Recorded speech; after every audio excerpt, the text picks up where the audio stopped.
মার ঘে গোটা গায়ের লোক কইছে টিয়া বেলে হলদি লাগাইতে পারবে না, তো রাগ টাগ করে ভুঁয়ে চলে গিয়ে একবারে পাগড়ি টাগড়িকে একবারে দিন পাক মাইরা বাইন্ধে একবারে প্রথমে একবারে স্যার স্যার করে লাগুন হলদি বিছাইতে এদিক থেকে ওদিকে দুটা স্যারকে একসাথে বিছিয়ে চলে যাইছি। ভাই টিয়া যে কি জিনিস গোটা এলাকায় কাকে জানিয়ে দেবে, টিয়া গোটা পারচো কাকে জানাবে যে টিয়া কি, বুঝতে পারেন কিনা? একেবারে আমি এমন কোনো কাজ নেই যে টিয়া পারে না। দেখতে পেরেছেন কত সুন্দর করে স্যার স্যার করে একবারে সালাকে স্যার করে একবার হলদিকে বিছিয়ে চলে যাই।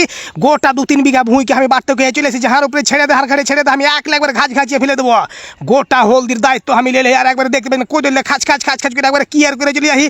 এমন কোনো কাজ নেই যে টিয়া পারবে না, বুঝতে পারেন? আমি মনে করেন যে অলরাউন্ডার জি ভাই, এমন কাজ শুরু করেছি একলাই 2-3 বিঘা ভুঁই মনে করেন যে দায়িত্ব নিলে পার পার পার পার পার করে খাসা লাগে কোদল দিয়ে খালি মাটি দিয়ে চলে আসি একবারে এমন জোরে জোরে মাটি দিয়েছি যে আমার কাছে এলা 2 মিনিটের খেল, বুঝতে পারেন কিনা?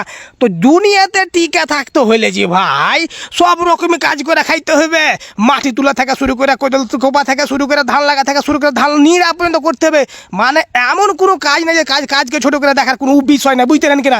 আমি যেমন মনে করেন যে এই কাজগুলাকে এত ভালোবাসি যে মন দিয়া করেছি ভাই, বাড়িতে মনে করেন যে লোক নেই তো আমি একলা একলা করে ফেলে দিন।